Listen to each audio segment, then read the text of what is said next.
देखिए शक्ति स्टार स्थापन जो होता है उसका जो पहला नियम हम लोग का है वो है, आप लोग देख पा रहे होंगे स्क्रीन पर, प्रत्येक मोटर के लिए अलग अलग परिपथ का प्रयोग किया जाता है। प्रत्येक मोटर के लिए अलग अलग परिपथ का प्रयोग किया जाता है। मतलब इसका आप लोग समझ पा रहे होंगे कि ये आप ले समझिए कि यहाँ पर एक मोटर लगा हुआ है, तो यहाँ पर इसको एक मोटर यहाँ लगा है, एक मोटर यहाँ लगा है। तो अब दोनों मोटर के लिए यदि हम लाइन देंगे तो इसके लिए एक लाइन होगा मतलब फेस न्यूट्रल, और इसके लिए भी एक लाइन होगा फेस न्यूट्रल। मतलब अलग अलग परिपथ होने चाहिए दोनों के लिए। यानी यहाँ पर से ये कहाँ से निकल रहा है, ये निकला होगा डीबी से। कहाँ से निकला होगा, डीबी से दो परिपथ निकलेंगे। यदि दो मोटर है तो तीन परिपथ रहेंगे, तो सॉरी तीन मोटर होंगे तो तीन परिपथ निकलेगा, चार मोटर रहेंगे तो चार परिपथ निकलेगा डीबी से। क्लियर बात है भाई, इसका मतलब ये हुआ। दूसरा नियम है आप लोग का कि स्विच, वितरण बोर्ड,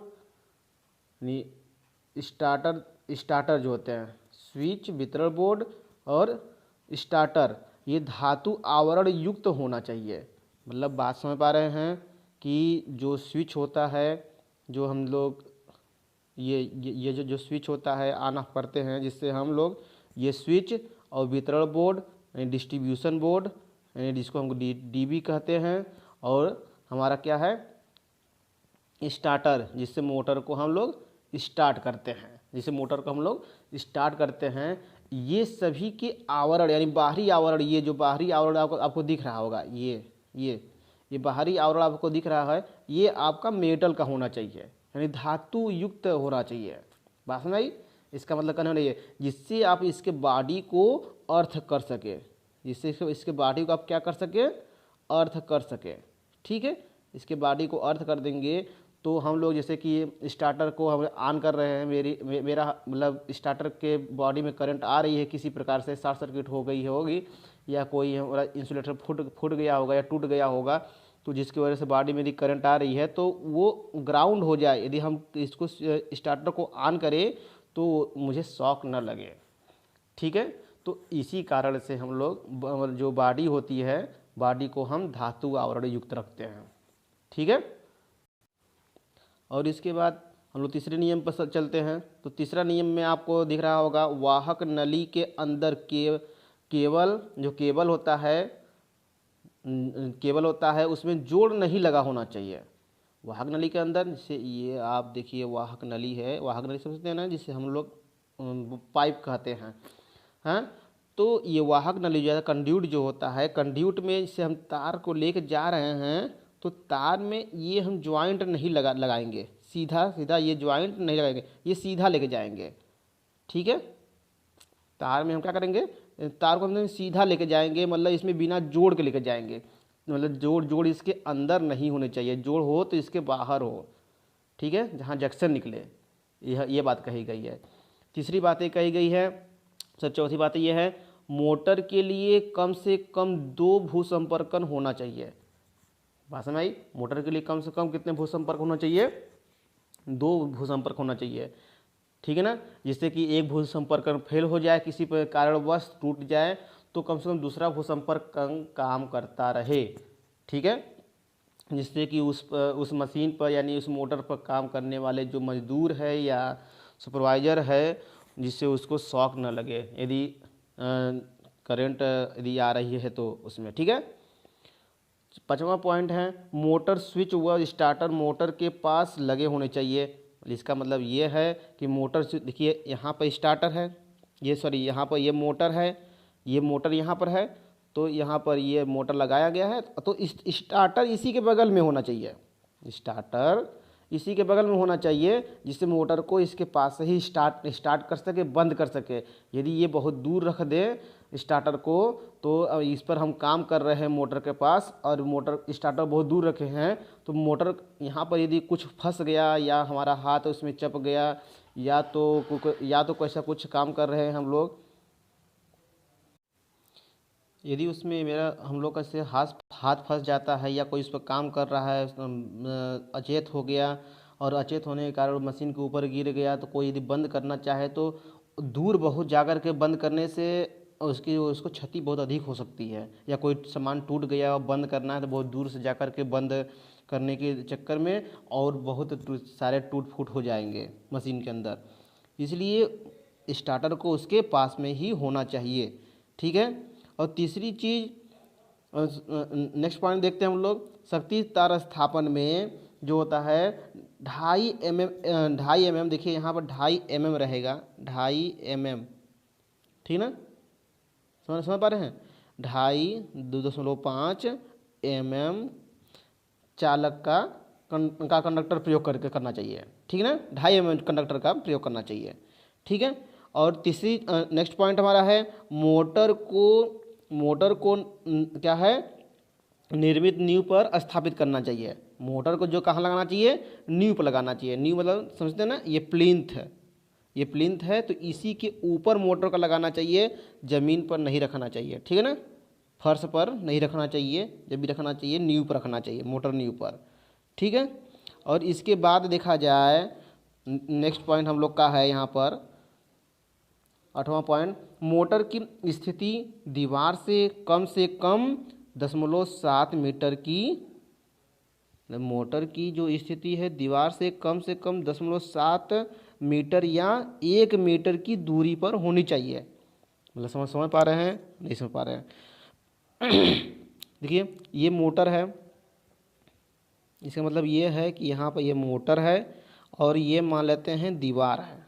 ये क्या है, हमारा मोटर है, मतलब ये हमारा मोटर हो गया और ये दीवार हो गया। तो इसके बीच की जो दूरी है कितना होना चाहिए, 0.7 मीटर होना चाहिए, सॉरी हाँ 0.7 मीटर होना चाहिए, या मैक्सिमम 1 मीटर होना चाहिए। इसके बीच की दूरी कितना होना चाहिए, मैक्सिमम 1 मीटर। लेकिन हम लोग रखते हैं 0.7 मीटर ही रख करके हम लोग देखिए सवाल लगाएंगे, ठीक है।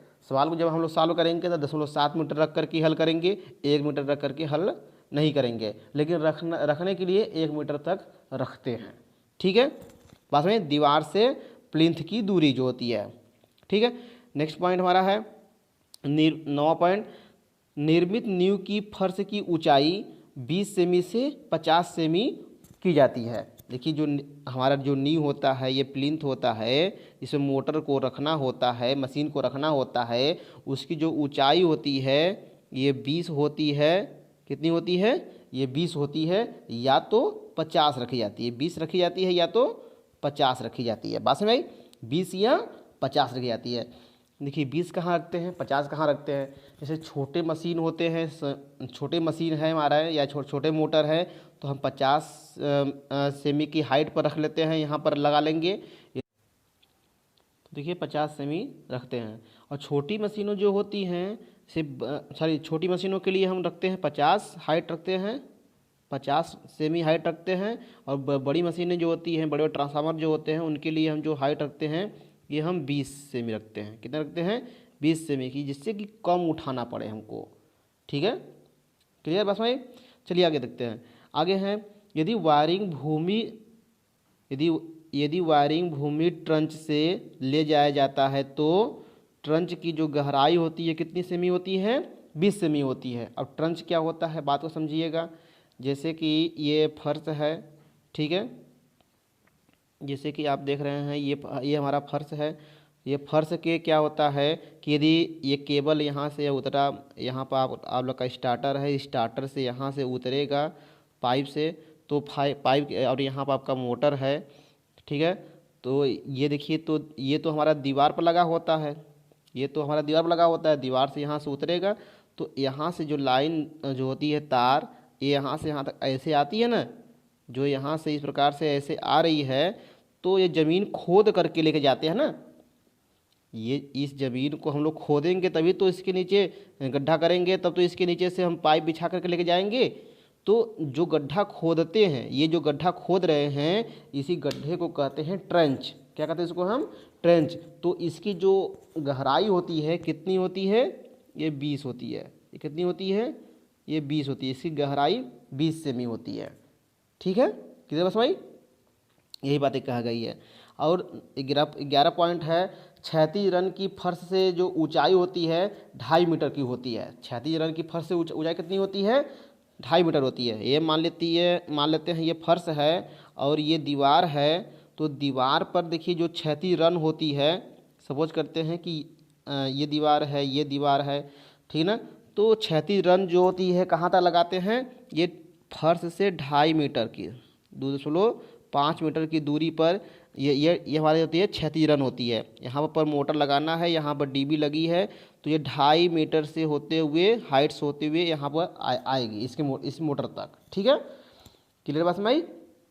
ये होती है यानी इसकी ऊंचाई होती है, जैसे कि आप लोग इंटरनल वायरिंग में पढ़े थे हम लोग, तो इसमें कितना था, उसमें 3.5 मीटर था क्षैतिज रन, तो इसमें कितना होता है 2.5 मीटर होता है, ठीक है।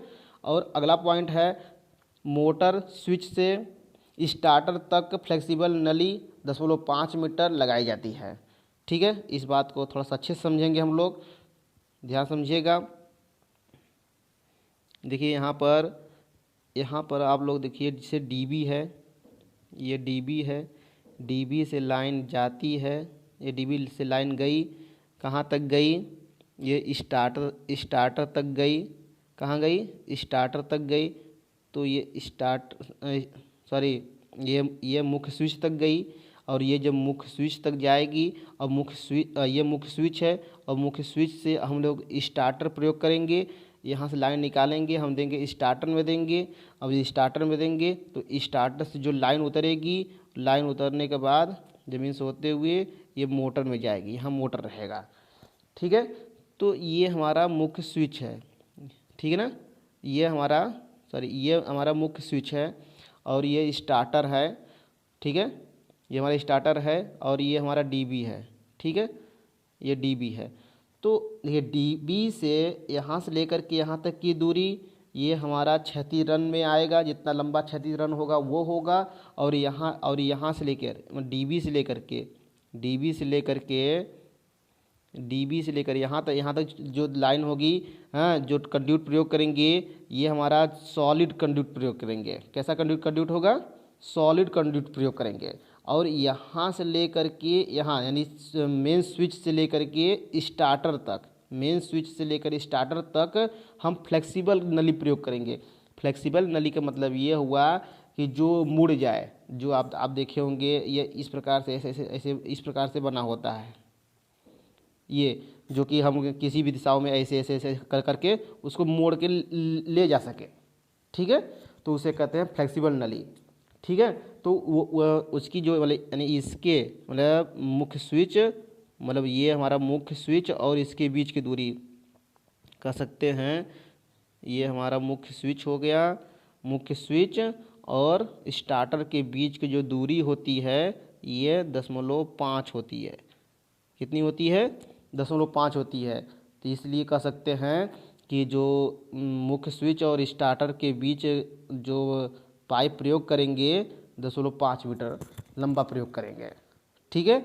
और फ्लेक्सिबल नली कहाँ प्रयोग करते हैं, फ्लेक्सिबल नली देखिए प्रयोग करेंगे हम वहाँ पर, जैसे ये स्टार्टर हो गया और ये हमारा मोटर हो गया, यहाँ से लाइन लाएंगे, लाइन लाने के बाद जो ज़मीन के नीचे से जो पाइप जाएगी, ये पाइप और ये ऊपर तक की पाइप, ठीक है ना। ये जो पाइप होगी, ये पाइप हम लोग फ्लेक्सिबल प्रयोग करेंगे। कैसा प्रयोग करेंगे हम, ये भी फ्लेक्सिबल प्रयोग करेंगे।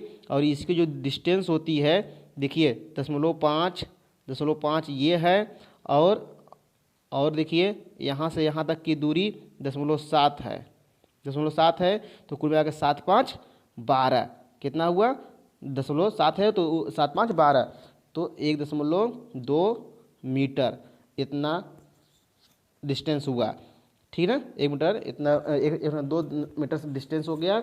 और स्विच जो है अगला 13वां पॉइंट है। चलिए उतना तो आगे है, अभी सवाल हम लोग सॉल्व करेंगे तो उसमें हम लोग देख लेंगे कि 102 मीटर कहाँ से है, उसको और क्लियरफाई करेंगे। फिलहाल में हम लोग 13 पॉइंट देखते हैं। स्टार्टर, मुख्य स्विच, वितरण बोर्ड व मोटर स्विच की जो फर्श से ऊंचाई होती है 1.5 मीटर होती है। जैसे कि हम लोग इंटरनल वायरिंग में जो स्विच बोर्ड थी उसकी जो दूरी थी 1.5 मीटर, वही उतनी ही दूरी हम लोग यहाँ पर लगाएंगे मोटर स्विच, ठीक ना, जिसको हम पूरे मोटर को चालू करने के लिए, बंद करने के लिए यूज करते हैं, तो वो हमारा होता है 1.5 मीटर, ठीक है। तो चलिए आज के नियम वीडियो में हम लोग पावर वायरिंग के हम लोग नियम को जानें। नेक्स्ट वीडियो में हम लोग आएंगे एक सवाल लेकर के, उस सवाल को सॉल्व करेंगे। उस सवाल को सॉल्व कैसे करते हैं स्टेप बाय स्टेप आपको समझाएंगे, जैसे पिछली वीडियो में समझाए थे आपको। ठीक है, तो हम ये आपसे उम्मीद करते हैं कि आप हमारे चैनल को अधिक से अधिक सब्सक्राइब करेंगे और शेयर करेंगे। यदि आपको वीडियो अच्छा लग रहा होगा तो आप लाइक ज़रूर करेंगे। ठीक है, आप यदि पीडीएफ चाहिए तो हमारे टेलीग्राम चैनल पर आकर के पीडीएफ भी ले सकते हैं। ठीक है, तो चलिए आज के लिए इतना ही। Thank you.